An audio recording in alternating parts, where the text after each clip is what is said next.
walk on the path and the path will be clear. You never know what the path is. If you want it to be completely defined and say that this is what success is going to be, then in my mind, that's not really success. Success is basically something which uncovers. It is the surprise. It is the joy. It is the discovery of things which you thought you didn't have or which you thought didn't exist. And that should fuel you to find more, right? It's just like those pinnacles when you're climbing a mountain, you see the peak which is right in front of you, but then once you get to that peak, then you see the next peak, but you don't achieve it by not doing anything. That's how I would define it. You don't need to be very certain in terms of what success needs to be. It's just that you need to keep doing what you need to be doing.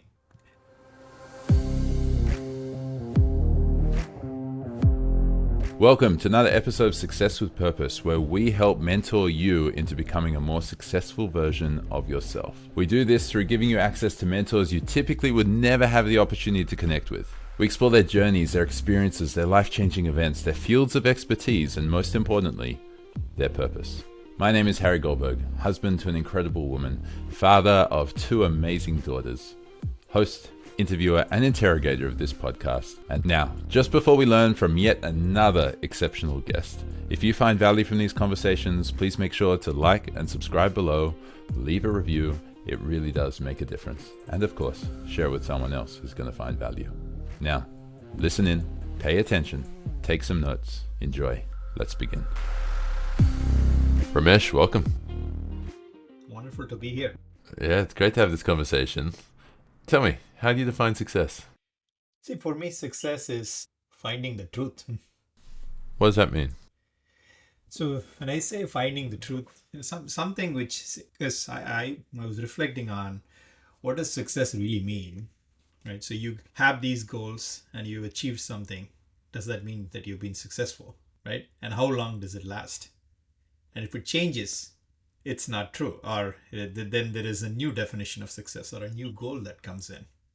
So immediately I got into, well, is success something which we define which is more temporary or more permanent?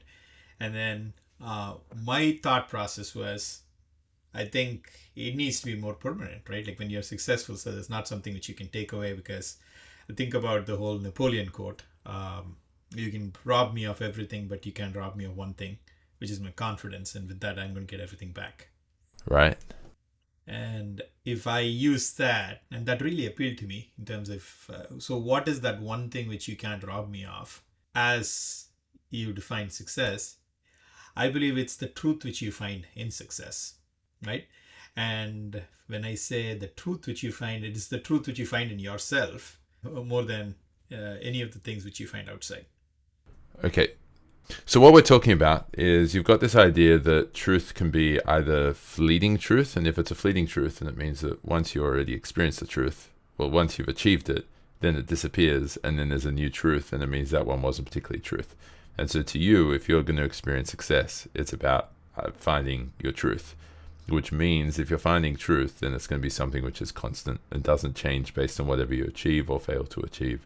There's something which is consistently there. Is that kind of what you're talking about? I think this clarification is actually helping me, or this question is actually helping me in terms of framing this. So for me, I would say that you're achieving something, which means that you're kind of manifesting something which was not there before, right? Right. With that also comes the feeling or the anticipation and the excitement, right? So I was very driven to kind of achieve this goal. Mm-hmm. And once I've achieved that goal, is my feeling dimming down? So for me, success, when I say it's the truth, it basically needs to be true in all dimensions, not just true in manifesting something which was not there and something which actually happened right now, but it's also true in the feeling I'm going to actually hold. When I started, when I started with the pursuit of whatever I wanted to pursue to feel successful. So I think those two things go together.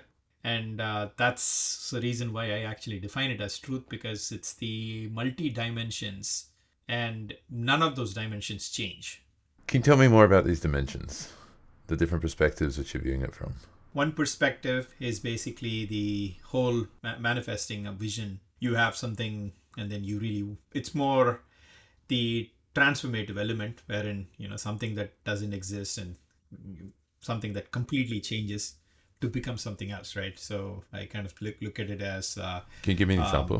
I can give you a cooking example.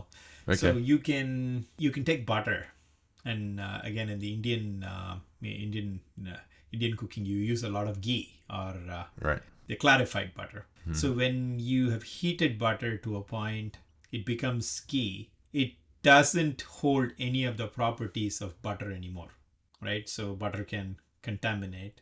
So there is like a permanent change, right? So I feel like the truth of butter has been altered, right? Okay. Contrary to that, or butter has found truth, right? So you can't alter ghee any more than so when you heat ghee more, it becomes ghee, or it doesn't change from ghee to something else, Mm-hmm. right? But if you take the example of I take rice and I grind it, Mm-hmm. I still have the properties of rice in the flour which I grind. Yes, or wheat, right? Wheat is brown, but then the flour is white, but it still has the properties there. So for me, success is basically transforming into something which is more of a permanent change. And that is something which is going to stay with you forever, right? So it's not to going back to my metaphor of, I'll go back to my temporary change example. So the temporary change in this case is basically when you grind wheat, it becomes flour. That's a temporary change. Nothing really has changed. It's just that the form of it has changed. But in the Mm. ghee or the butter to ghee, there is a permanent change. And many of those changes are for the good or for the better, right? So you have a product which is not going to contaminate at all. Whereas you leave butter outside, it's going to melt away and kind of, get spoiled. But you leave ghee outside, I don't think ghee ever gets spoiled, right? And then I think medically too, I think there are certain things which, at least in the homeopathic form of medicine, they've said that ghee has so many properties which is completely different from butter, and it also helps with aiding health, right? So something has become something, and it's having benefits which far supersede where it actually started with. And I feel like that's success, right? So becoming ghee is probably Bec- the success, We'll right? title the episode "Becoming Metaphorically. Ghee." Metaphorically, become ghee. I hear what you're saying. Perhaps an example which I'm trying to wrap my head around it for the second dimension you're referring to, right? The things which change, but then can almost as if they can change back. The properties haven't changed. It's kind of like boiling water. It sounds like you've got water, you boil it, it gets really hot, it becomes steam. But if you catch the steam and you let it cool down, it becomes water again. You Yeah, freeze it, that's it. it can warm up and it becomes water again, right? Is that what you're referring to? It's temporary. It's not a real change. Yeah, so I think probably the three planes. You're kind of making me think of something. The three planes, right? So you can think about when you can think about changes happening in these three sheets, as I can call it, right? So you have change in the physical form, which is what you're talking about, water. Mm-hmm. The property of water stays the Yep. same. It goes from solid to liquid to or liquid to gas, or it goes from liquid to solid, right? It can, but still the actual property of water stays the same. So that's the Mm-hmm. physical property. And then I would say the next dimension or next sheet is basically the mental dimension. Mm-hmm. So the mental dimension is like the emotional dimension. Oh, I really desire this. I really, again, there is some mental shift which is actually happening, which is basically making me pursue something, and I'm kind of valuing something, usually through my sense objects, right? Oh, I'm going to achieve this. I'm going to either feel good or I'm going to make more money, etc., etc., right? So it's more sense object related, right? So that's the second dimension. It's a little more subtler on top of just the physical dimension, right? So, Mm-hmm. and then the third dimension is the whole dimension of transformation, where the becoming of ghee, right? So the person you started as is not the person you end up, and it is clearly changed, and it has changed from a perspective of evolution, right? I'll just call it, instead of kind of having it as good and bad, and that still feels like I'm operating in the mental realm. But I feel like you have evolved to something which cannot really go back. Okay, right. So what I'm hearing you say then, if I'm trying to feed it back, there's the one which is like the very temporary fleeting changes that we're talking about, right? Like the feeling good after eating chocolate, right? You get a dopamine hit. It's very much on the physical, the boiling water, right? It feels really good, and then you just come right back down, right? You can boil it up, and then it just starts cooling down, and it comes right back down. And maybe if it's colder than it started, but it just comes back to room temperature eventually, and it just is what it is, right? You're back to you're back to where you started. There was no real change other than the experience that you had in that particular moment. Exactly. And then you're talking about mental, right? Like you read a book or you go to a seminar, you find some hack or something which kind of just makes things work a little bit better for you.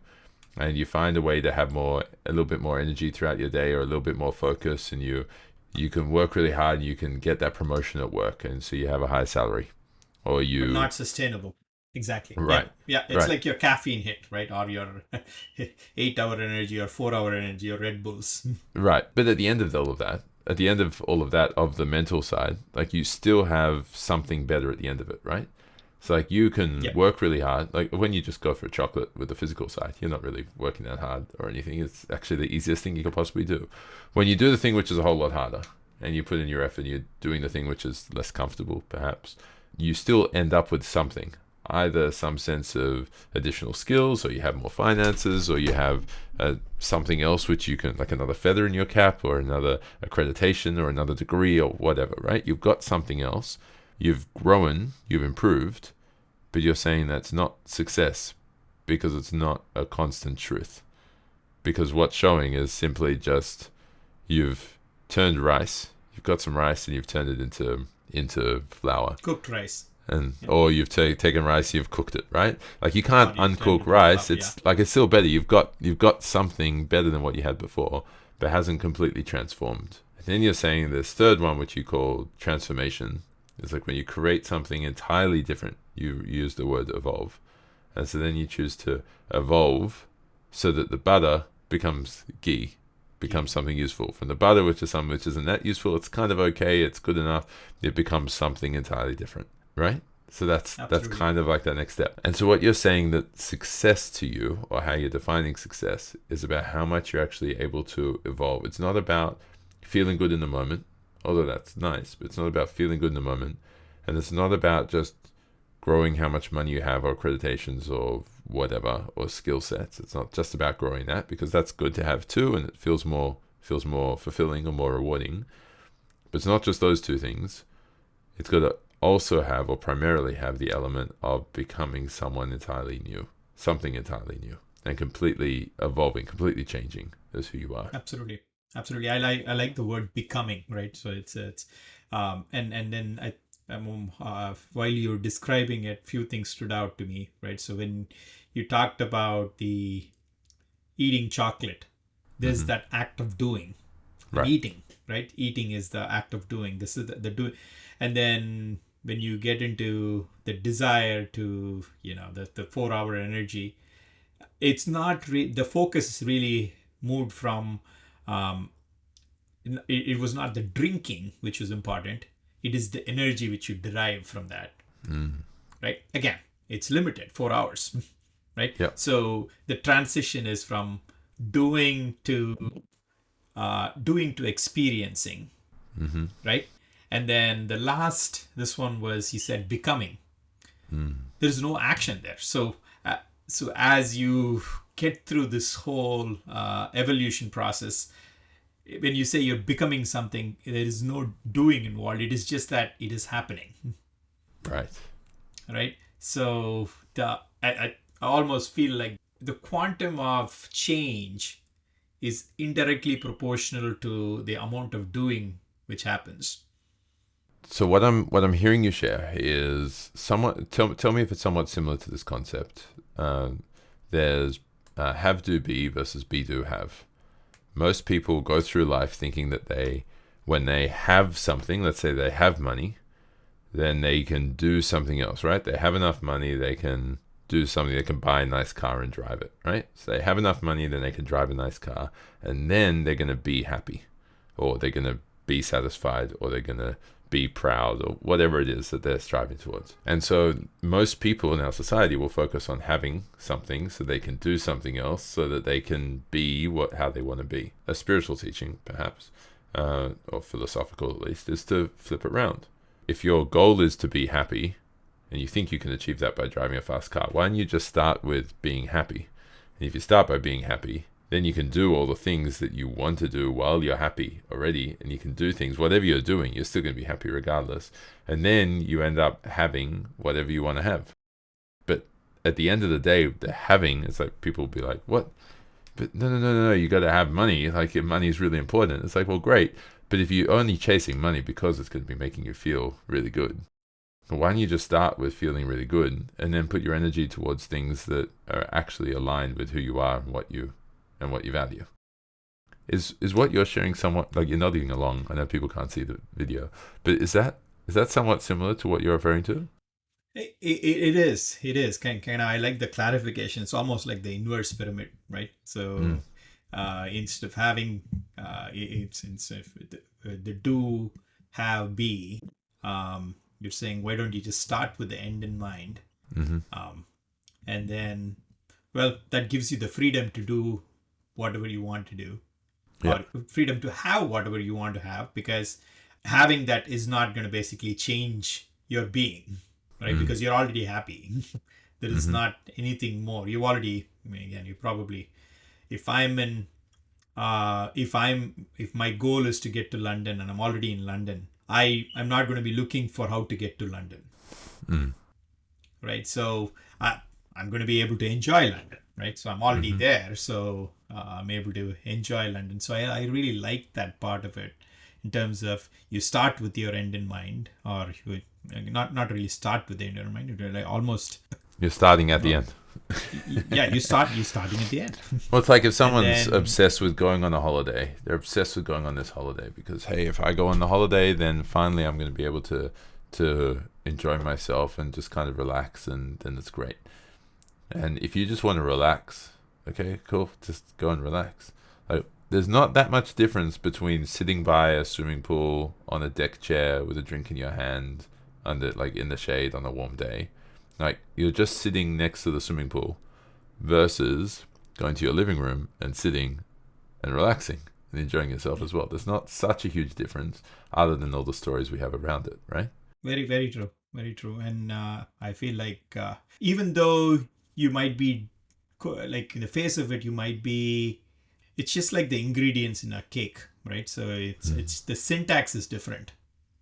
So you still have the flour, you still have the eggs, you still have the baking, right? So you can probably put all those things together, probably go in a different, bake first, then put the flour, and then add the eggs. It's not going to give you the cake.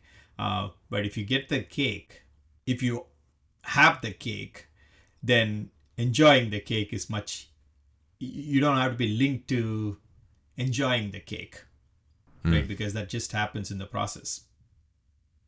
Yeah, if while you're cooking, you can just enjoy eating at the food that all the ingredients you're putting in, and you're just eating some of them raw as you're cooking it. Oh, great, you can have fun with that. Like, if your kid's coming by and you're cooking, and you're trying to prepare everything, and your kid comes by and they start taking the tomatoes off, and then you're not going to have tomatoes to cook with. Well, what was the actual objective here? Is that the kids can eat healthy food. Okay, cool. Well, then let them take that food. It might not taste as nice at the end, but we've achieved the objective without even needing to cook it. Maybe you didn't need to cook it in the first place. Maybe you could have just given them all the raw ingredients. If you're so focused on, I have to have these things so I can then cook them in this particular way, so then I can give it to my kids, so then that they'll eat, because that's the outcome, then why don't we just focus on what the kids actually want to eat? Is that kind of the same line of what you're referring to? It is, and I feel like you don't enjoy it as much because you're kind of like really fixated on the end result while you're doing it. It's just like running a marathon, right? And let's say I get injured in mile 20 of the marathon. and my goal was to run a marathon, I'm going to hold myself up. So I'm not successful, right? Because I could not finish the marathon. Whereas the if my whole goal was, you know what, I like running, and by the way, I achieved 23.6 miles, then that's a different type of a goal. And I enjoy every piece of running because, I'm kind of operating at a very, atomic level. All right. I'm running. If I'm running 100 yards, I'm running. I'm running 1 mile, I'm running. And I finished 23.6 miles. I'm running.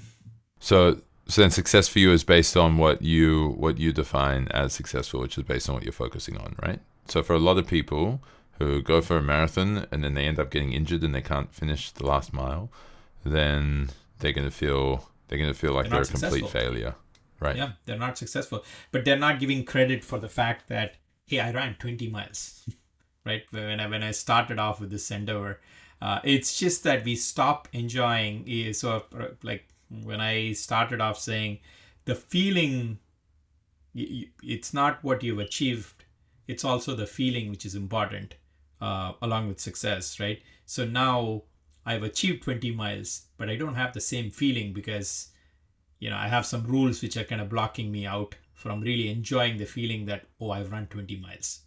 Is the argument that if you've run 20 miles and you've enjoyed those 20 miles, you're less likely to get injured at the 20-mile mark? Is that the... I won't push that. I won't push. See, I would say, yeah, because if my goal was just to run, I would basically stop when I feel pain.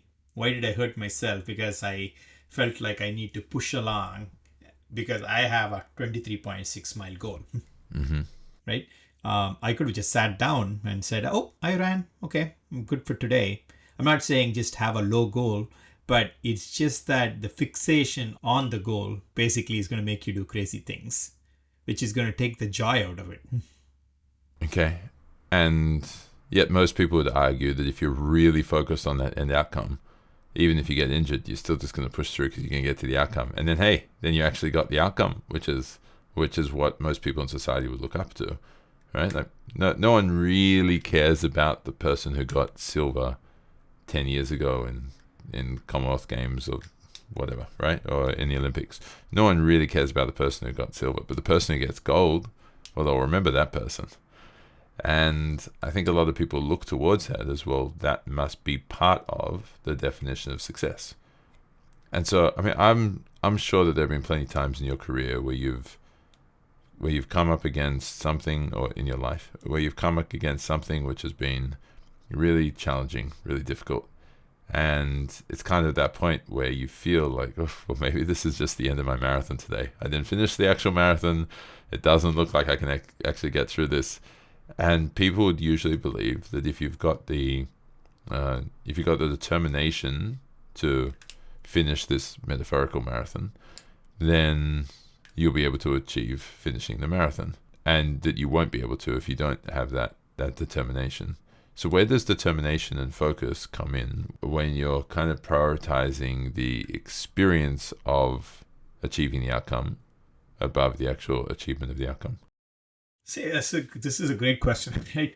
Because see, when we judge, see there are the different axes based on which we judge ourselves for success, right? So, and one of those axes is time, right? So the time that I have to finish this marathon in this race, right? So that also makes you kind of make some decisions in terms of, do I give up or do I keep going to kind of finish it within time, right? So some of these things we put this dimension of time to kind of define success. And I think what you're asking basically reminds me of that, right? So in terms of, if I'm going to push myself, like, do I give up right now or do I continue running? The goal I have is I need to get my goal in this race.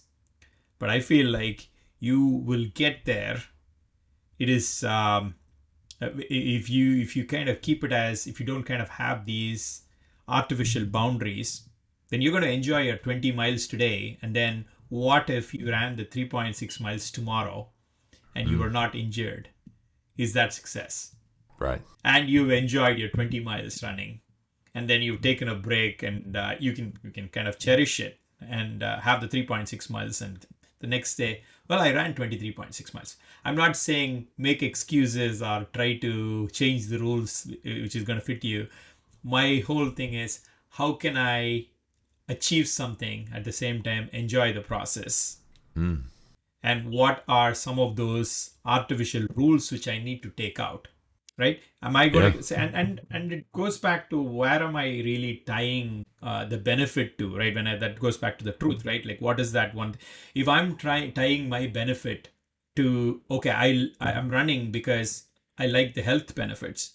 Does it matter that you ran 20 miles today and 3.6 miles tomorrow?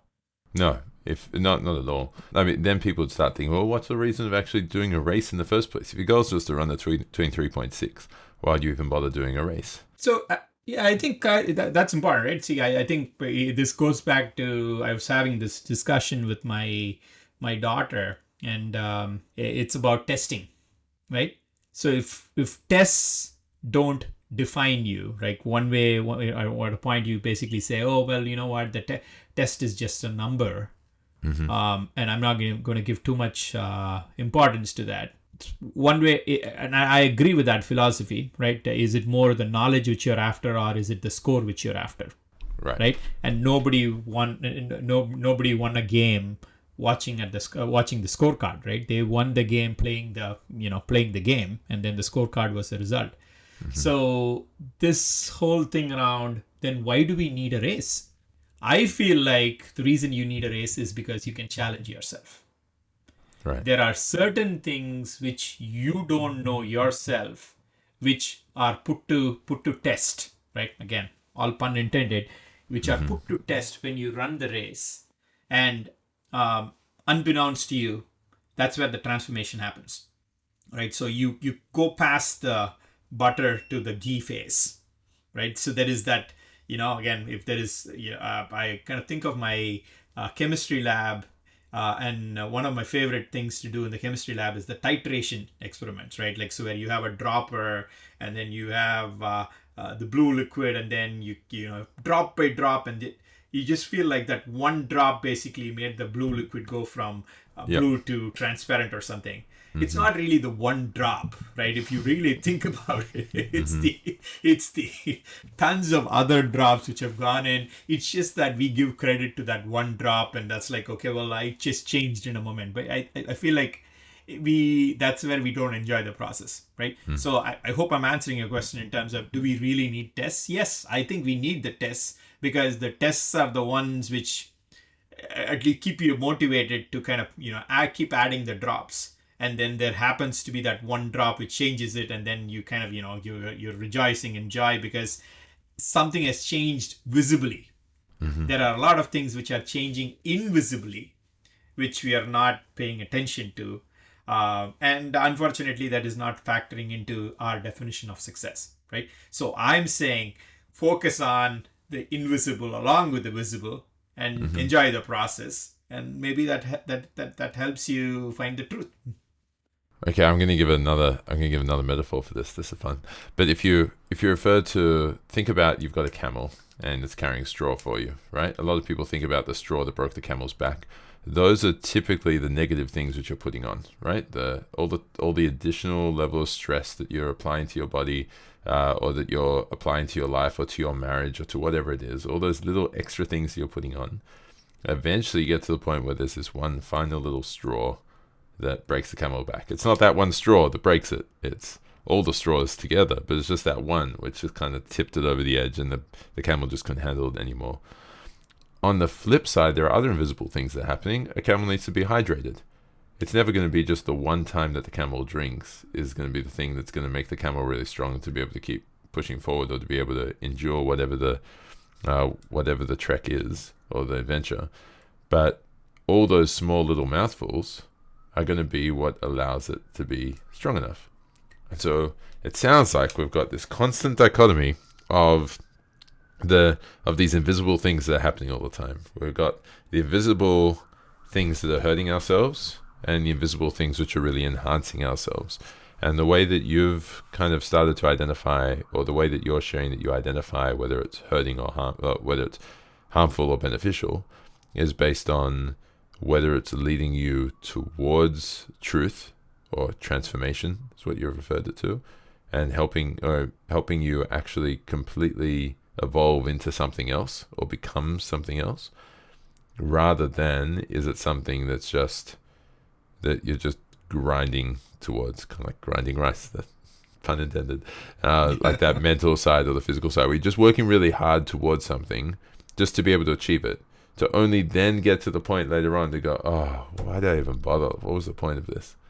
Is that appropriate Yeah, metaphor? absolutely. So I think see, I'm of the fundamental belief that everything that happens has a purpose, Right. right? So and again, tying back the success with purpose, right? I, I so let's take this whole thing around this. So the straw that broke the camel's back, right? Is it really the straw that broke the camel's back, or is it the overweight which broke the camel's back, Right. which was just brought to light by that last straw, right? Like the titration experiment I was Yep. mentioning. Exactly. Is that the last drop which really changed the color of the blue liquid? You should have started with that drop. Easy. Yeah, why can't we just basically, why don't we start with that drop, right? Like go to the middle of the titration apparatus, take that one drop, squeeze that out and put that in. Is that going to change it? So it really brings to light. And go back to my example of the pain or my injury.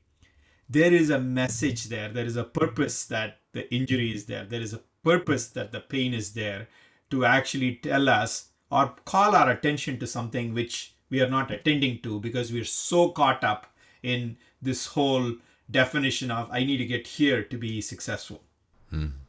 Right? And again, we intend the best, right? We all intend to be the ghee or the transformation, and you start running, you become an ultra marathoner, right? Nobody basically just has marathon as the only goal. They probably have something bigger, and then they finish the marathon and then they keep going, right? I feel like everything has its purpose, and if when it is not going when it is not going per plan, or it is not basically your meter is saying that, oh well, you're not successful because you've not done this, there is a different message to it, and that's where we have to stop and see, well, is it the straw which really broke the camel's back, or the other 100 tons which you actually put on it, or is it um, the pain which stopped you from running the remainder 4 miles, or is it the pain which is actually bringing to action that, well, you needed to really strengthen those muscles so that you don't feel the pain, right? So I think there is a more going back to our theme, there is something invisible which we are not paying attention to, right? Yeah. Yeah. And so I'm curious then. It sounds like this is slightly different for people who are listening, right? There's the perspective that, yes, you keep trying things. When you fail, there are going to be lessons in it. I think that most people accept that perspective, right? Like when you fail at something, or when you don't achieve it, or achieve what you're striving for, there's going to be some kind of lesson, some kind of takeaway, something that you can learn from it, that you can recognize, and then you can take away for next time, right? A slight improvement that you could make. But it sounds like your approach has a different focus. Yes, you want to learn from those things, but you find that with your approach, where you're focusing on what you're actually wanting to experience and who you want to become, then you're not going to get so caught up on the failure itself, on what you didn't get or what you didn't achieve. You're more focused on, great, well, this has been the experiment. What can I learn from here? Is that right? It is, it is, again, I'm getting the gist of it. However, here is how I'm thinking about it, right? So when I classify something as failure, then what I'm also telling myself that it's over. Right. Right. So it's the 20 miles, running 20 miles today. And if I say that I was a failure because I didn't run the 23.6, right? what kind of training, and I can go beat myself. I can find 100 reasons to beat myself. Where I could have stretched before I started. I could have hydrated more. I could have basically done. I can when I don't finish something, I have enough things to kind of inflict pain on myself, right? Mentally, in a different way, right? Sure. Either ways, there is going to be some kind of pain. But when I say that when I say, okay, well, this is where I'm pausing, it's a different energy for me to actually come back. It's just like, hey, probably you took a tea break, or it's something where you want to finish the race, but it's not. It can be finished later, and not really accepting that failure is basically going to give me give me the energy to come back to it, right? The mental energy to come back to, okay, well, hey, I feel like I'm not home yet. I still have 3.6 more miles. Let me just, go through the 3.6 more miles, right? It might be some walking, might be some, some sitting, walk, whatever it is, right? So it gives me the freedom to try something else. So I think when I ask you what is the opposite of success, what would you say? Oh, a question for me. What's the opposite Yeah. for success? What Yeah, is the I mean, you've opposite of got, well, from my definition, we're talking about a sense of not enjoying yourself, not achieving the outcomes that you're striving for towards, and that you're not really creating any impact, any positive impact on other people's lives. And perhaps the opposite would be you're actually creating more of a negative impact to others. right? So, and say, I think, again, there is so many shades of gray when you say what is the opposite. We kind of look at it as the opposite of success. Sometimes you say is failure, right? But the opposite of success is not failure. It is not success, right? Sure. So that also means that it's also not success can also mean you're quite there or you're not there. It can be anything. It can be you're 70% there. It's your definition. Finally, your definition is what makes you happy, and it is also going to motivate you to basically go out and actually finish or do whatever you need to do so that you can actually become that ghee, right? So yeah, I didn't become ghee today, but have I given up on that particular goal is more important, because if I accept that there is failure, then I've given up on that goal, at least at that point in time, right? So it is more for me to accept that, okay, here is how far I got. This is my 20 miles, right? Okay, I really intended to do 3.6 miles more. Probably not happening now, right? And then again, we get very philosophical. We are all running this game of life, or the race of life, right? That could be a metaphor. Many people want to achieve few things in this lifetime, but does it really stop? Right? Even if it is not in your lifetime, right? Even if, let's say that, okay, let's not get into whether you are reborn or whatever happens. Do you think that our goals are taken forward by people around us, people who influence, like, take a Mother Teresa, or take somebody else, right? The mission goes on. Right? It doesn't, like, I think we get so attached to ourselves that I need to do it. I need to earn the money to, right? So can I earn enough money and also kind of teach, what do I really want to earn the money for, right? So I want my kids to be happy. I want my kids to basically have a great life or whatnot. If I kind of parted and said, okay, I'm going to earn so much money, and then I'm going to invest my energy in helping my kids do something else, am I indirectly paving a way for them to realize the money which, quote unquote, I would have given them and made them happy? Am I being Yeah. part of that cause? So that's where I feel like, I think we draw our end lines, or again, we draw our end lines based on the time, which is more a dimension, right? And then the time can be a dimension. It didn't happen today. It didn't happen. Well, it didn't happen like maybe a year from now. But do I believe that I want to achieve what I want to achieve? which is going to keep me going. But this whole thing around I was a failure or I failed to do something is more an impediment. Yes, many people get over it. How many times have we seen people who can, again, you talk about rags to riches or somebody who's like in the dumps and then they've kind of gone forward. We really think what really made them go forward is not basically the not because not that they wanted to achieve something within a certain time frame. It's just that they didn't want to give up. They Yeah. just Okay. said that was not enough. Yeah, I'm Right? reminded of that acronym FAIL, FAIL, is first attempt in learning. What's that? Wait, say it again. FAIL is first attempt in learning. First attempt in Wonderful. learning, FAIL. I got to probably tape it up somewhere. All right, for the listeners, do you want to share a bit more about yourself? Where have you come from? What's your journey been like, and how have you kind of come across this, or how have you formulated this as your definition of success? How's your journey led to this conversation which we're having now? Yes, I like the word journey, and I'll share this again. See, for me, so so I went to school back in India, in a town by name Vellore, and post college. I stayed back a few days just to kind of experience the place. Of course, we experienced the place, but without school or anything. And I happened to stay 5 more days, and then we happened to have a on-campus recruitment, which they allowed everybody to attend, even the people who were in school and people who like us who had just graduated, right, or finished our exams. And I attended the interview. Didn't really. I got the message that was not selected, at least, or not shortlisted.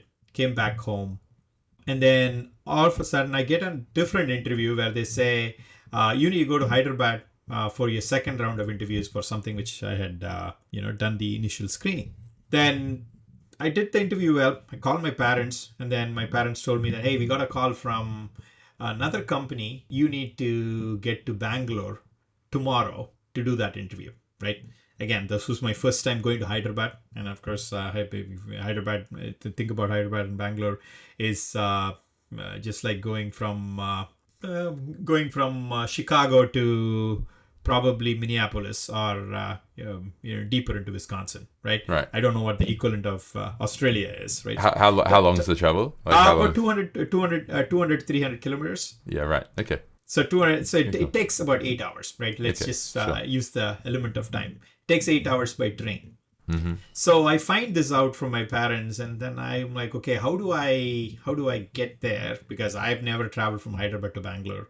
But I'm like, okay, well, I'll try it. And given that you're traveling on the night of, I don't get any tickets to basically sit down. So in India, there is this, in the trains usually have an unreserved compartment, which is like no assigned seating. Mm-hmm. So when you say no assigned seating, you can even sit in the doorstep and have Yep. your leg hanging out of the train when it is moving, right? So that's also unassigned seating, and it's that night I took an 8 o'clock train, which was supposed to arrive in Bangalore the next day at 4 a.m. So I was just sitting there, standing there, made my journey to Bangalore, and then I get down in Bangalore, and then I don't know anybody in Bangalore. So the only place I knew of was a guest house where we had stayed for an excursion, which we did in school. So I go back again. I tell it's early in the morning. I tell the rickshaw person to take me to that guest house. I go there, ask the guy for, hey, I came here with my school group. I want a room. And he says, well, we are sold out. Why don't you go try somewhere else? And here I am. I have not slept the whole night. I just I have an interview in the evening because it's interview with a US company. So the evenings because of the time difference, and I just need a place to freshen up and probably just close my eyes for some time before I can go to this interview. I just asked the guy, you know what? All I need to do is this. Why not? Can you help me with something? He's like, no, we're really sold out. We don't even have the bunk beds or the dormitory. I was like, okay. And I am getting ready to go around. Then this guy says, which college did you say you're from? And I said, I'm from Vellore Engineering College. And he says, well, there is a guy who actually is here from your college. Do you want to do you want to do you recognize the name, right? So he kind of gives me the name of the guest, and I'm like, no, I don't know. He's a postgraduate student. I really don't know. And this guy basically pushes me, saying, hey, what are you going to lose? Just go ahead and ask if you can just stay with him. Oh my god, this is a stranger. How can I ask a stranger? And this like 4:30 or 5 a.m. in the morning. And then he's like, well, I'm just going to go knock on his door. And he goes, knocks on his door, and this guy, sleepy guy, comes in, and this guy is doing all the talking for me. Oh, well, he came here. He has an interview. We don't. We are out of rooms. And the sleepy guy says, oh, he can just stay in my room. I'm like, really? Are you? And I was in disbelief. And then, before even I know it, this guy is already taking me. The hotel guy is already taking me to the room. I find out that the postgraduate guy has to leave for work around like 6:37. He looks at me. He says, I'm going to leave to work early. Just lock the door behind you. And this is somebody who I've never seen, nor do I know. Right? And I thank the stars, sleep for some time, all of a sudden wake up, and it's like 1 p.m. and my interview is not until 6. And then I come out, freshen up and everything. And this guy is still there, the front desk guy. And I say, thank you, I appreciate it, and lock the room, go for my interview. And the interview gets done by around like 9:30, 10. And I find out that I'm one of the ones who shortlisted. And part of that, you need to stay for a background check and a medical check, which happens to be the next day. Right. I'm like, great. I need to find one more day to stay in a city where I don't know. And what do? I go back to the same hotel. And who do I find? I find, I think if I find a different person, but then, this time and this is like 10:30 or 11, and I go back, knock in the same door where I stayed, and this again, I see the sleepy guy come out, and he's looking at me. He's like, okay, you came? Yeah, you can go and sleep. I'm like, let me just explain what happened. No, I got through the interview. It's like, yeah, that's okay. Just go ahead and sleep. I'm like, what's going? Then I sleep, and I cannot sleep the whole night. One, because I'm excited. Two, because I have this feeling that this other guy doesn't know. He's been sleeping the time in the morning. He's been sleeping in the evening. I just really want to like share. So the whole night, because of the excitement and all those things, and so and then wait for this guy to wake up around 6:30, and I'm like, hey, I hope you're registering this. I can't tell you how thankful I am in this whole process. And he's like, yeah, I'm good. I want to wish you the best. Oh, go do your medical test and whatnot. And then I'm like, okay, great. Then all this happens. The medical test happens. I go back home, and then I get offered the job. Guess what happens after about 15 days? I come back to that city. I have the job, and I have to find a place to stay. Find an apartment. Okay, well, you know what? For a temporary accommodation, let me just go back to this guest house because it's been so lucky to me. And guess who I run into? I run into the same guy who actually offered me the space. And I'm like, hey, by the way, do you know, I landed the job, and here I am. And he's like, well, you know what? It's interesting. You're back. I've been looking for an apartment myself. Would you room with me? Looks like we have kind of hit it off well, but this time we don't have to room. We basically can take an apartment. And then I was like, well, and till date, he's been one of my best of the best friends. And the story doesn't end there. So I stay with them. My company designs, an American company. They send me out.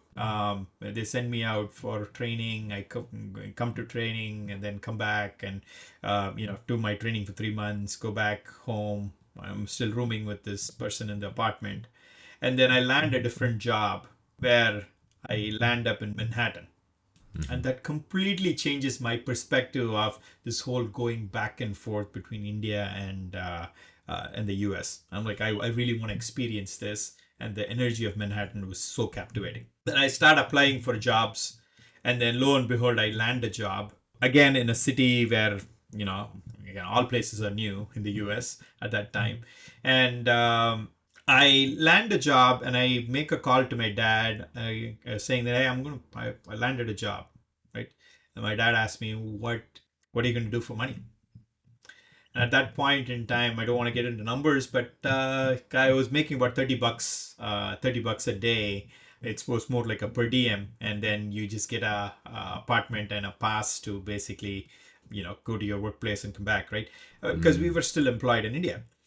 And my dad asked this question, what are you going to do for money? And I tell him, when my bank balance becomes enough to buy a one-way ticket, Dad, I'll be back. And I was like, okay, well, looks like you have a plan. Go ahead. And I land that job. And this is, of course, 24 years ago. And when you ask what success means, I feel like I was able to, take whatever came to me because I didn't have some rules for myself. Now, I'm not saying that, this is the way to be. It just worked for me, right? And it was never over. I think that was the fundamental belief, right? Like, so you go back to and because of that, I would also say that I was able to find grace in that person who didn't even know me, let me into the room, grace into the person who, again, I was able to see grace versus being fixated on the fact that I need to find a hotel, I need to land a job, I need to work in the US or whatnot. And a lot of things fell into place because I was able to adopt that whole thing that, it'll happen. Whether I push for it to happen or not, it will happen. It is just for me to kind of be part of it and really enjoy the process, right? So it's almost like everything. So that's been my journey. And if I had to sum up, and if you ask me what did success mean, like was it landing a job with a multinational company, right? Because that was one of the goals, like when we were in school, work for an American company, right? What then the goal becomes bigger, work for an American company in America, right? And then are you going to stop there? Well, then stay in America. Then they basically open up a business in America, right? So I think those things keep growing. And if you say what does success mean, every time success has been, the definition of success has changed. And for me, I feel like success is not that one goal. Success is those multiple goals which you have to go through, right? Which and it's great for me, it is great to think about it that way, mainly because I don't feel like I'm basically giving up on anything, right? Okay, I got from mile 1 to mile 10. That's success, point 1. Then mile 10, even though it's not per plan, right? Of course, the plan was to get to 23.6, but so 1 to 10 was success. Celebrate your success there. Then, okay, well, you were able to get 6 more miles. Celebrate your success there. Then finally, when you get to 23.6 and you kind of look around and you're sharing the story with somebody else, just remember that the success was not just one point, so that the next time you go actually set up something, you're not basically setting up for, I need to get 23.6 in one shot in this race, right? It's just that you can take some of those rules off and still feel successful and really be able to find those small points of success as you go through the process and really enjoy the journey. And it sounds like you don't. It sounds like you're not even sure exactly what all those steps are until you're at that next stage. Like you have the overarching plan of get employed by an American company, then in America, then live in America, then start your own business or become more senior, become an American employee in the American company, start your own business, all those types of things, right? But it sounds like you went through each of those steps and you had surprises along the way. And the surprises are the things, are the treasure or the gold which you found throughout it. Is that right? Absolutely. I think there was the evolution, right? So I think the thing which I found along the way is something which looks impossible is not really impossible till you believe it is impossible, right? So you can always turn around when somebody says we don't have any rooms. Well, what do I do, right? It's just that, the force which actually sent you, like, put you in a train and kind of got you to this point, or the force which gave you the message that, because any of those things could have been a different way, and then the outcome should have been very different. It is just that the different, yeah, I think it's being able to embrace everything as it comes along, and not being very certain about what this needs to be, and really embracing. Like, I think is really going to help you a lot, right? And it's going to help you face situations much differently, and I feel like that's success. Because if you have a program by which you can actually, you know run 1 mile and enjoy it, I think you can basically extend that program to run 23.6. Maybe it'll be 23 different programs, but I think that's, walk on the path and the path will be clear, was one of the sayings which I kept echoing in my head, right? So you never know what the path is. If you want it to be completely defined and say that this is what success is going to be, then in my mind that's not really success. Success is basically something which uncovers. It is the surprise. It is the joy. It is the discovery of things which you thought you didn't have, or which you thought didn't exist. And I think that is success, and that should fuel you to find more, right? It's just like those pinnacles. When you're climbing a mountain, you see the peak which is right in front of you, and but then once you get to that peak, then you see the next peak, right? So it's like the different pinnacles, and then that's how success actually grows. But you don't achieve it by not doing anything. You can't say that, well, I'm just going to stay where I am and then say, call it this success. You're not going to see the next peak. Yeah, you probably are going to be complacent, but that's how I would define it. You don't need to be very certain in terms of what success needs to be. It's just that you need to keep doing what you need to be doing. And then it'll unravel, it'll surprise you, it'll motivate you, it'll pull you up. It'll also give you some lessons along the way, which is going to help you contemplate the path on which you're actually walking. Okay, so that's been the majority of your journey. So you started out with a job back in India, and then you got across to the US, and you're in Manhattan, and you said you'd fly back when you had enough money for a one-way ticket. I'm guessing you eventually did. What followed from there? What was next? Well, see, I think I started believing in miracles, right? Like, I felt like success is a string of miracles, right? Like, say, because things which you thought was not possible, and those things which were happening externally, I was able to start seeing some of those things happen internally, right? And that was Such as? such as finding my wife. That was a story by itself. So it's once you start believing in miracles, you start expecting them, or you start seeing everything as a miracle, right? I don't know which is true, but then it just happens that way. The story how I met my wife was, I was a traveling consultant, and I was traveling 4 days a week. So I had a friend of mine who I grew up with, and who grew up with both in college, as well as our first jobs were in the same place.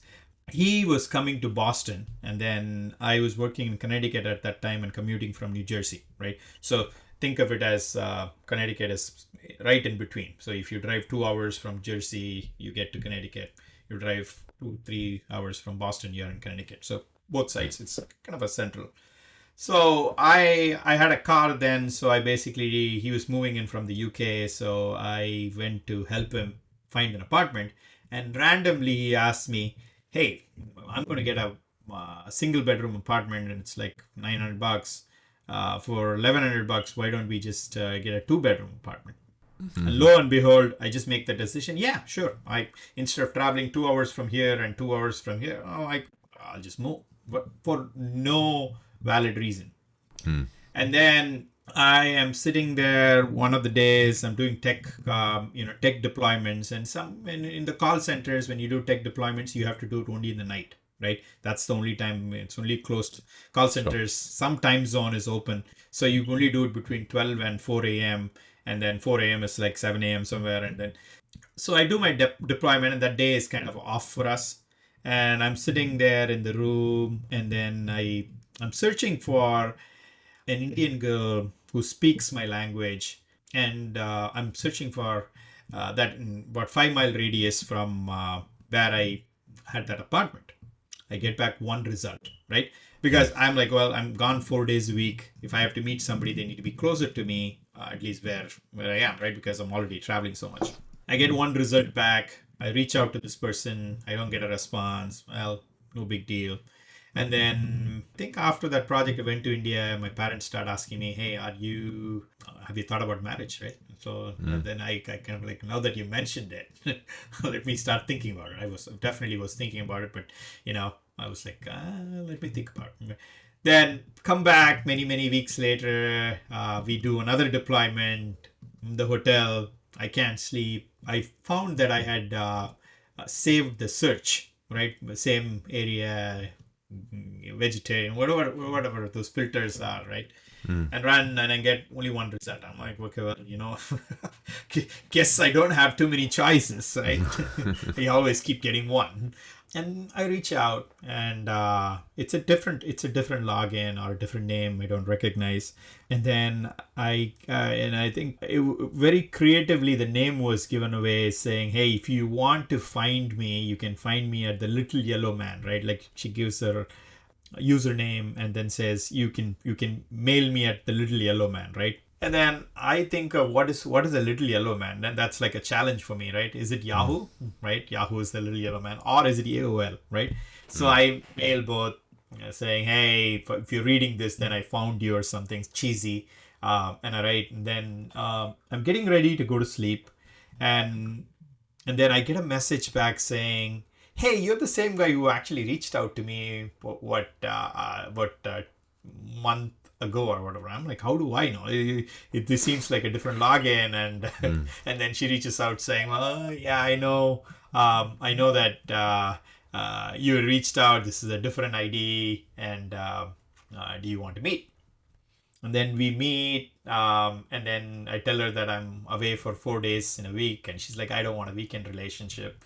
And I'm like, "Okay, fine." And then lo and behold, I am doing this drive to Boston from Connecticut every evening, and then I'm going back every morning, so that I can spend like 1 or 2 hours with her. And that was our dating phase. And you asked me how things unfold. This is another miracle, right? Like, and then I find out from my wife that she's predominantly grown up in Southern California. She had moved to Boston to do an unpaid internship. And she wanted to just experience the seasons, get away from California for about 6 months or so. The time period she was there in Boston was the same time period as the minimum time I'd spent from New Jersey. Serendipitously, both of us meeting up there, and then again getting to know each other, and now we have our lives together, and we love our kids. So the miracles don't stop, and these just keep continuing, right? So again, I can keep telling you stories after stories. I would say that this again reinforces my point of success comes in different shapes and forms. Success comes in, you have different points of success. That not one thing is success by this one, right? Like when people say, "Have you made it in your life?" Well, made what, right? So you can make it in different ways, right? So I feel like if you kind of break it down, this is where our math really comes into play. Can we use our differentiation, right? Like the multiple points, kind of dissect into multiple points, and then look at it integrated. Then you integrate it across the picture, and then kind of look back and say, "What a great life I've had," or "What a great successful endeavor I have," is how I would define it. Right, and it's really fascinating hearing you share all of this because you're sharing it with what seems like a huge positivity bias, which is rare. Most people look at their life and they're talking about all the challenges that they've faced and all the difficult things, and I had this challenge and I overcame that, and I had that challenge and I overcame that. It sounds like you're sharing it with what I mean by positivity bias is just a sense of, well, there are miracles everywhere, and there's a journey of miracles, and it's all good. But I'm guessing it's been challenging at times as well. Oh yeah, in multiple areas, right? it What are has some of been the right. what are some of the challenges? How have you kept a focus on finding the miracles and the positives and the invisible success when you're up against all these challenges? It's the same things which you derive success in. Mm-hmm. Same things which also test you, right? Right.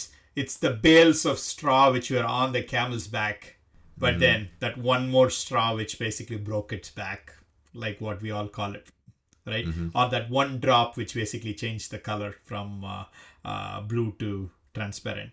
Mm-hmm.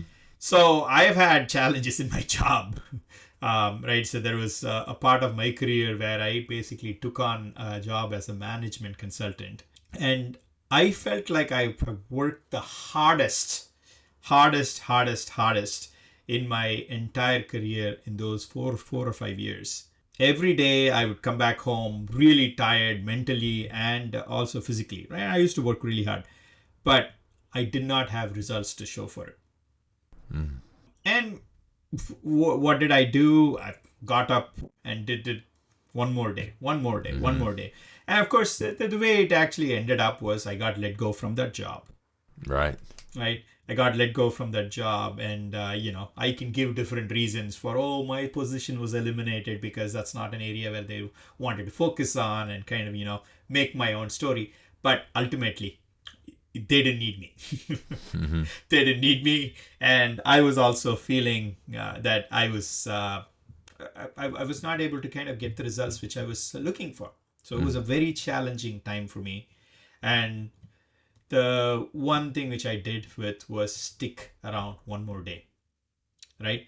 So, and we've talked about it, Harry, and this is the same is true about trading as well, right? Mm-hmm. So I talked to you about it's when you it's I think that's by far the most accelerated learning I've ever gotten in What is my from life trading? was been trading from Yeah. trading. It's just makes you face your deficiencies or things which you kind of put aside like in a flash, and it's Yeah. almost like, well, it really goes there. Like, why can't I have like 3 4 months of kind of rolling in joy?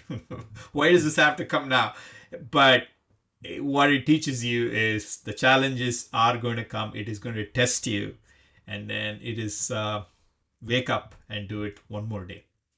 And then you fast forward all of this. How is this relating to success? Whatever you're saying has the challenge, and then your whole positivity bias. I'll tell you, it's not just positivity bias. I'll tell you the work which I did in those 4 years Mm. is something which I even refer to today, and it has really shaped me in what I have become today. And it's only helped me grow, right? Would I want to basically have something like that? No. But did it really build, did it really pay dividends in a big way? Yes. And what did I really do? Did I put myself in uncomfortable situations? No, it just happened. I went there thinking that I'll be a superstar in management consulting. I just got my rear end handed over to me every single day because of whatever reason, right? Mm. But it is persisting one more day, persisting one more moment, right? Mm. Um, do I think persisting every moment as oh well, my this is dots of success on the journey? No, it didn't feel like it. Mm. But when I look back, it just felt like it really helped build my muscle. Mm-hmm. And then that's where that was the transition. There was a longer period of transition of the butter becoming ghee. It had to boil at that temperature. Yes, it was had to bubble up, it had to froth up, it felt like nothing was changing, but then all of a sudden got clear and then just changed. And then as I said, I use that even today, and by far I felt like that's the most testing time of my career. And the only way I was able to get through it is live another day, live another day, live another Mm. day. Is that the same thing for your marriage? So I've had Priya on the podcast previously, for anyone who hasn't listened to that conversation. Priya's Ramesh's wife. It's a really cool conversation. Uh, and something that she shared a lot of, which we spoke about for quite a bit, was how your marriage almost broke down. And how it was even at the point where you were going down into the basement to scream at each other so you weren't fighting in front of the kids, right? Was it the same thing that just keep going one more day? Or there must have been something more than just that saved the See, I marriage. think it goes back. That's absolutely right. So this is true and raw, and um, it's as it goes back to, if you want to give up, you can give up at any time, right? So if when somebody says they've not achieved something, that means that they have basically said, I'm going to stop right here, Mm-hmm. and they've also said that I'm not going to try anymore, right? Because you might go back and say, well, you know what, you told me about the 20 miles where you stop and then you walk the 3.6 miles later, you still feel like you finished. So there are two decisions which you're making, right? Are you stopping for now to find some strength to continue, or are you stopping because you feel like that's it doesn't make any more sense to go any further, right? And both of them are hard decisions, right? Like, so giving up on something is also it's like, oh man, there is all this sunk cost, I've invested so much energy, I've so invest. So we can kind of convince ourselves of both things. But to answer your question, I think the fundamental belief, right? Like, see, in our Hindu tradition, they get gods married, right? So the Mm. whole, Shiva is married to Parvati and Vishnu is married to Lakshmi and all those things, right? So, and if I believe the scriptures so much, and I believe, again, goes back to the truth, if those are truths which I believe in, then this whole system of, again, I'm probably an atom in this whole universe when it actually comes. So then I believe in the institution of marriage, right? And then Mm. it's just like the job which I said, I'm not seeing the result today. Can I see the result a different day? It didn't feel like I achieved anything today, but I Mm. feel like I was like working like a dog, right? Mm. Is just persist one more day, right? Like, and it's just that, do you want to persist one more day?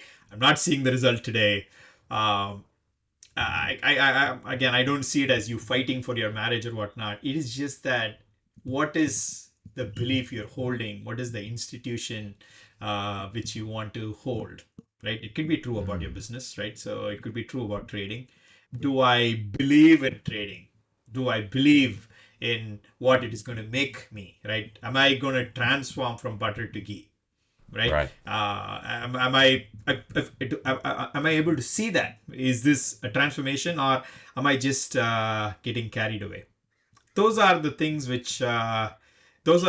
which basically I think of. And what makes me committed is, can I do something to change myself? Because we like, every argument, of course, I do feel that, oh, Priya, you were wrong, right? Like, you were wrong, and I can come up with 10 different technical reasons about why you were wrong. But there is going to be, after the storm calms down, there's going to be something which is going to go in your mind, or it goes in my mind, saying, huh, well, I said that and I feel like it is warranted because I needed to address it this way. But is that really me? Right? Even if I got angry, and the anger was warranted because of some kind of a trigger, I have I have basically introduced the angry me is still me. I had to accept that. Mm. So when I accepted then I got a point that, okay, well, I need to change that. Do I like the angry me? Right? Is that angry me the identity which I define myself? I'm like, no. Very, like, I define myself as a very calm, tolerant, enduring person, because you define yourself based on your successes, right? You never define yourself based on your failures, right? I don't define myself as, oh, this is me who can go and do the same thing and not get the result, right? That Mm-hmm. feels like a definition of a loser, right? But still, I had to accept that this is still me. The angry me, even though it lasted for a small period of time, is still me, and there is something to be done. And that's what really kept me going. So I felt like it's just like trading, right? Sometimes you self-inflict some of the things. I shouldn't be doing this trade, but I go do this trade. And Mm. then once you get involved, you kind of, all the faculties which you don't have kind of come into play. Oh, let me hedge it here. Let me hedge. It's just, you just find out your personality. You have to put yourself in that kind of a situation for you to kind of find the best in yourself. And I had to find what I could work on, right? Mm. How can the world around me be on fire, but that not bother me, right? I'm not saying that I'm there yet, but still, that was something which I had to think about from a marriage perspective, right? Like, you know what, it just feels like this is not worth it, right? Like, this is not what I signed up for. This is not what. But still, is there something which I can find within myself to work on? Mm. And you just focus on that, and then it lets me, I'm not making a decision of staying in the marriage, I'm just making a decision of working on myself. And then the Mm. rest of the things happen, right? Like, it's just like going to work one more day.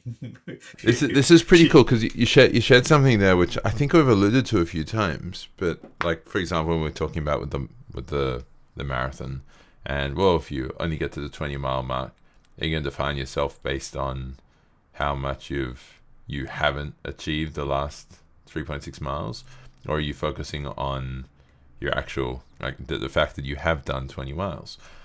And now you're talking about do not define yourself by your failures, right? Like I was angry in a conversation where I should have just been listening and empathetic. Or I identify as calm and content and kind of chill, but I got angry. Well, you're going to define yourself based on the anger you experienced. If you're going to define yourself based on that anger, then you're going to just continue to perpetuate it, right? What you focus on, you keep moving towards. That's what you keep. That's your direction.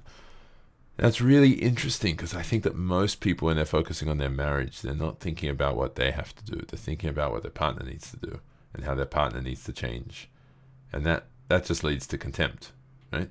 At least in No, the way and John. trust me, do I share with Priya that this is, you're doing this or you're doing that, and to be called that you're judging me? Yeah, well, I do that too, right? So I take the bait. I basically, again, I'm not going to act as if, but then what gives me solace and what gives me the ability to stick to something is there is something I can work on myself, which is independent of this person. I'm not doing it for this person, right? I'm not trying to manage my manage the angry Ramesh because he can be a better husband. I'm trying to manage angry Ramesh because angry Ramesh is not what Ramesh wants to be. Mm. Right? I think if you put something outside of your, if you're doing something outside of yourself, then it changes, right? So I get reminded of one of the comments which my dad made, like when as a young adolescent boy, right? So when I was wanting to grow my mustache, I was wanting to grow my beard, and it didn't grow well, right? Mm. Like, so, but I was very fixated on, oh, I'm having a mustache, I'm having a beard. So I used to go, like, one day I went and asked my dad, does the mustache look good on me?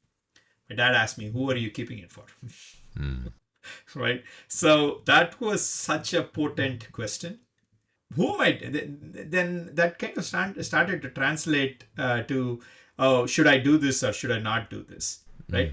Then it really put the picture out to me that, who am I doing this for? Mm. Right? Initially, and then once you ask that question, then of course you're gonna, like, when you talk outside, you're gonna justify and saying, oh, I'm doing it for the goodness of this and this, whatever, right? Ultimately, when you ask the question, you asked not just ask the question outside, you ask the question inside, and there is going to be an answer which you're going to get inside.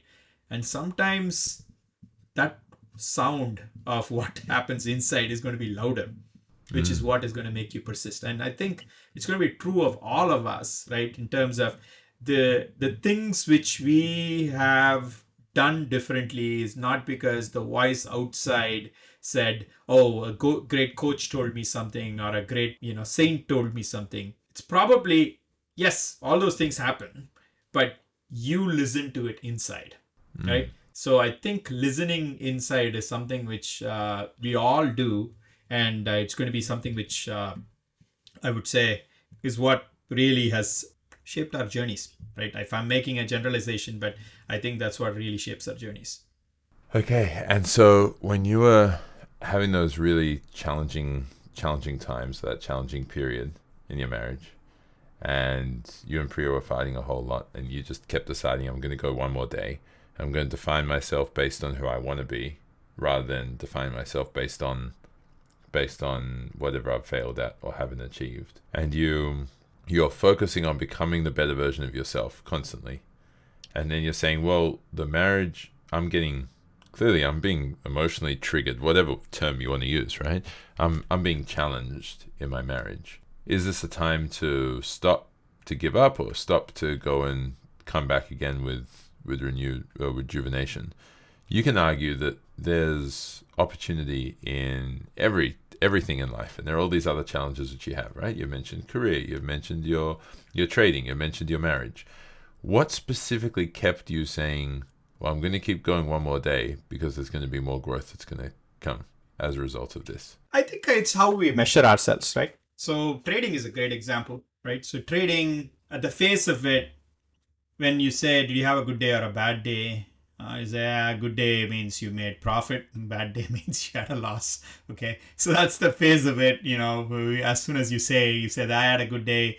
How was the market? Market was bad, right?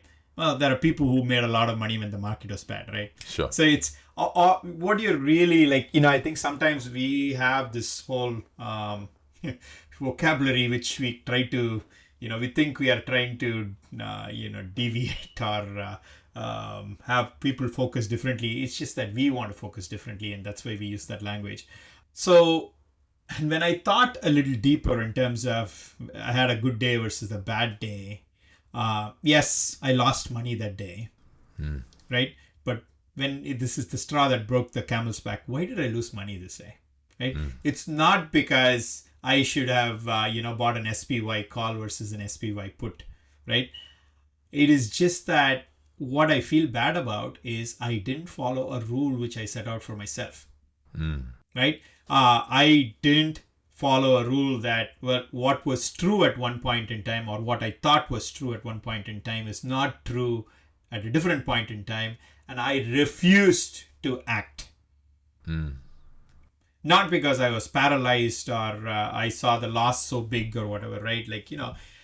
I then I found out that I am not upset. I'm not deeply upset about just losing that $1,000 or losing that, $100,000. It is just that I have deviated from my rules. So it comes back to what I measure myself with. In the true self, this is basically, again, sometimes I tell Priya or I tell my kids, I'm going to tell you something, or when you're offering feedback, or when you're offering some pieces of information, it's not probably what you might take in right away, but I want to offer it in such a way that when your mind is calm, you will feel like that was the right thing to do, then that was good advice. If somebody is already in an excited state and you're just trying to calm them down, that advice might or might not be the right advice at that point in time, because you're just trying to calm them down, but you're not really trying to give them what they really need, right? So I think we need to go deeper. Again, good day or bad day, can I go loot $1,000 from the bank and come back and call it a good day because I was break even that day? No, I'm basically going to do one more mistake, which I'm going to basically keep thinking about the next day, right? See, it's just what is that which is fundamentally altering my compass, right? So, and I think that's, it goes back to how you're defining success. Is it that 23.6 within 4 hours or 4.5 hours or whatever time period you artificially put on yourself? Or is it something bigger? I'm not saying that, people are foolish to kind of have a goal that way.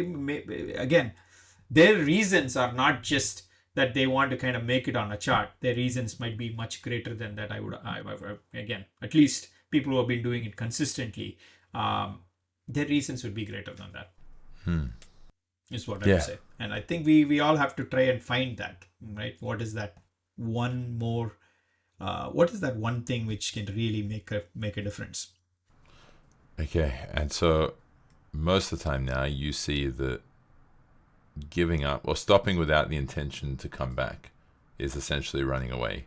And when you're running away from the opportunity for growth. Is that what you're saying? Yeah, no, that's how I was actually thinking about it, right? Because I feel like never say never die. We have all these quotes, right? Never say never die, never give up. And you also have your stereotypes. Oh, I'm an engineer. I can never basic. I have to persevere, and all those things. Uh, I have found that I've struggled to stop, right? Like, again, if I've not gotten it, and it's just eternal, right? It could be trying to germinate a seed, or trying to solve a computer program, or this whole journey in trading which I'm trying to have, or Mm. this making a better husband, or having a good relationship, all of those things. I would say that I tend more to kind of persist, because I feel like I'm not kind of, it's just you're just taking a pause before you actually get to go. But where I would measure myself is that aligned with my moral compass, and is it aligned with something which is greater than myself?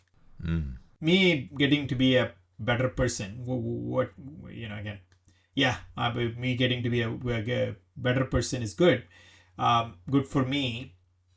Am I able to impact somebody else in the process? Am I able to create a different environment because of that, right? Because me being a good, better person, or me not impacting these people, I can kind of go run away from here and just be somewhere else, and they won't have my influence, right? If I'm a bad Mm. person, right? But if I am able to work on myself and kind of, change myself, then I'm able to extend that benefit not just to me, but more than me. Mm. It impacts something greater than me. And those kind of things motivate me. Okay.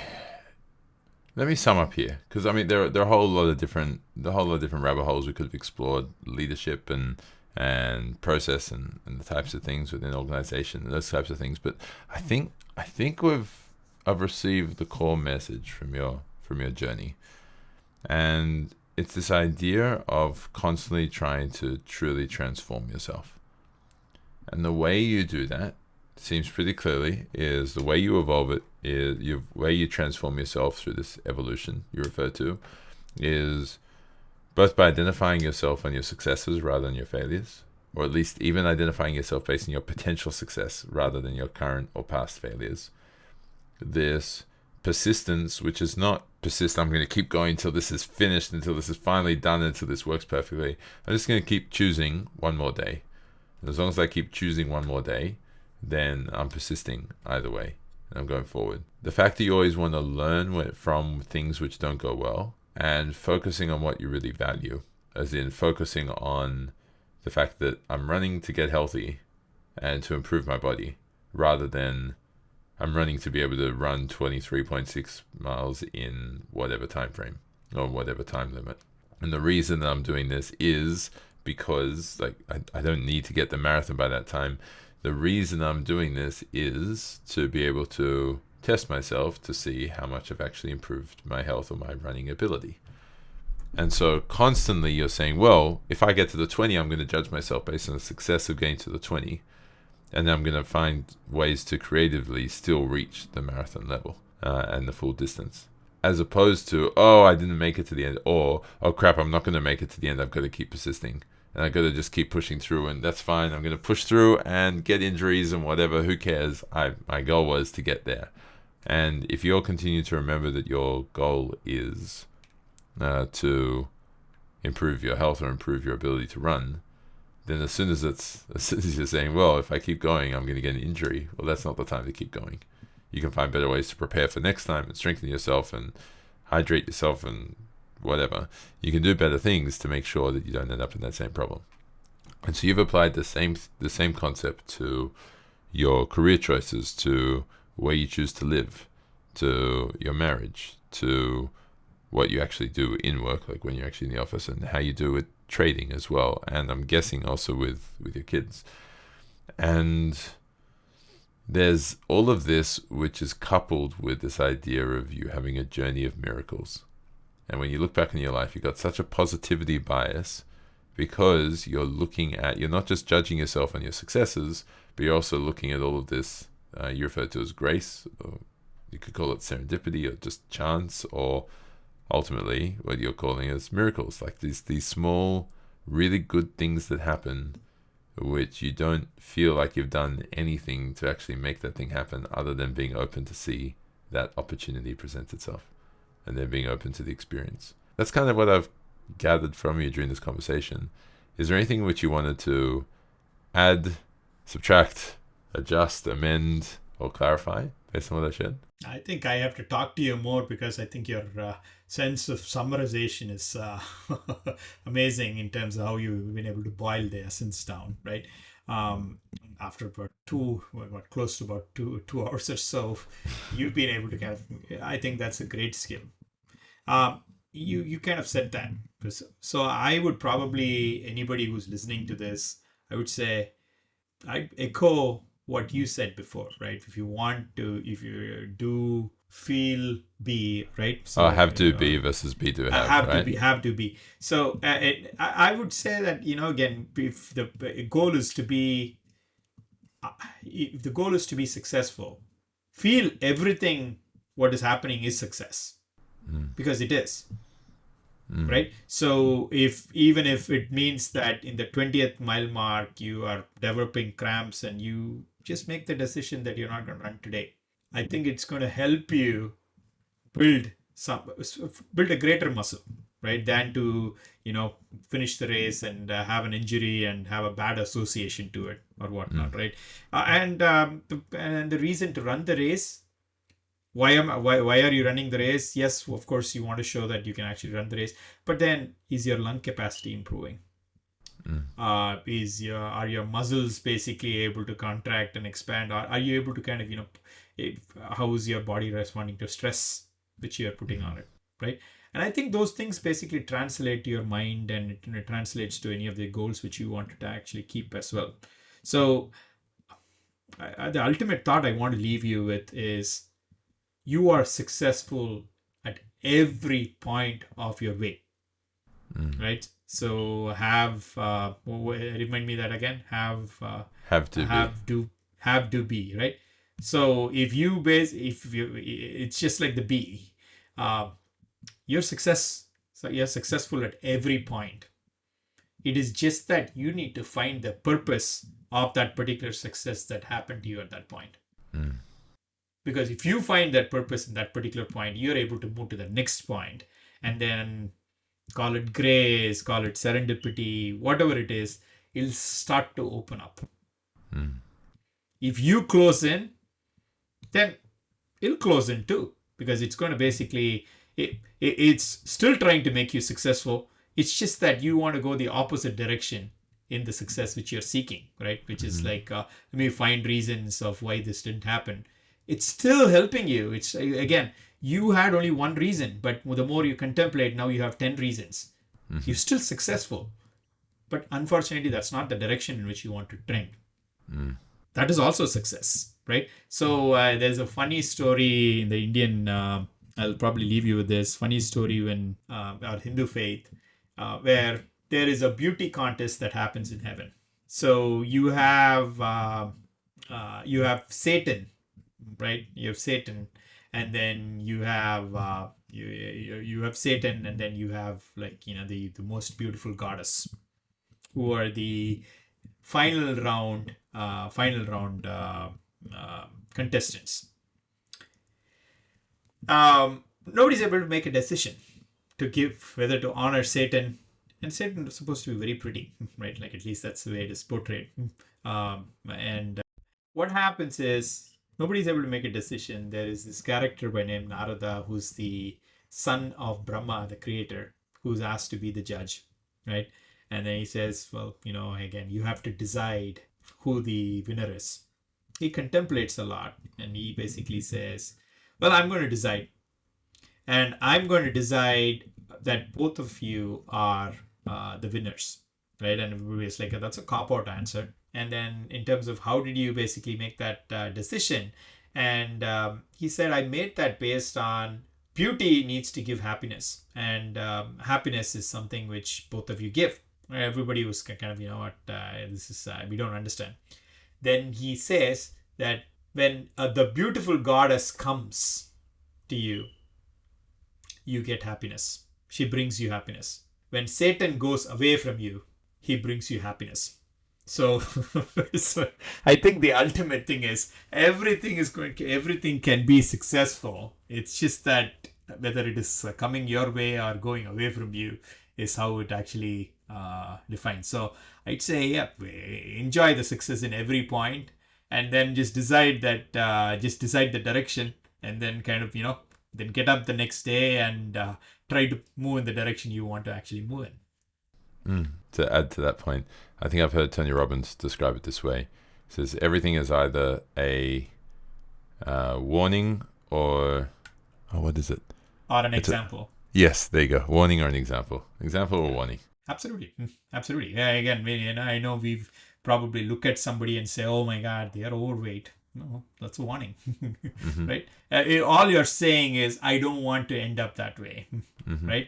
Of course, you get into all these subtler things of your judging and all those things, but you're really not judging them. You're really judging yourself. Yes. You're saying that I don't want to become that way.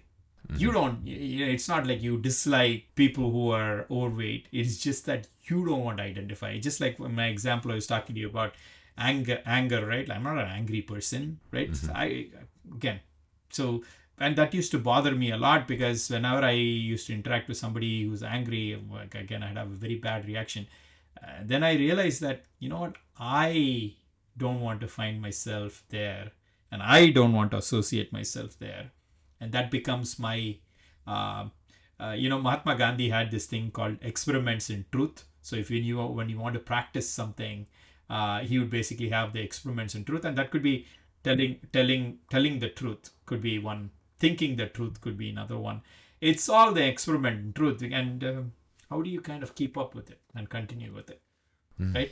So find success, right? There is success. Your job is just to find it and just decide the direction, right? So that you can actually really transform and become what you want to become, right? Because once you become, everything else becomes irrelevant. Thank you for your time, and thank you for sharing your journey, Ramesh. Appreciate it. Thanks for having me. So I hope you received a whole lot of value from engaging in that conversation. What were the key takeaways for you? What can you schedule in your life right now to make sure that the time you just invested into listening to this exceptional conversation with this amazing mentor and this amazing individual is time that wasn't misused, but was time that you've allocated properly to enhancing your life and improving it? Whatever it is, schedule it now, practice it now, be the successful person you're meant to be, live with purpose.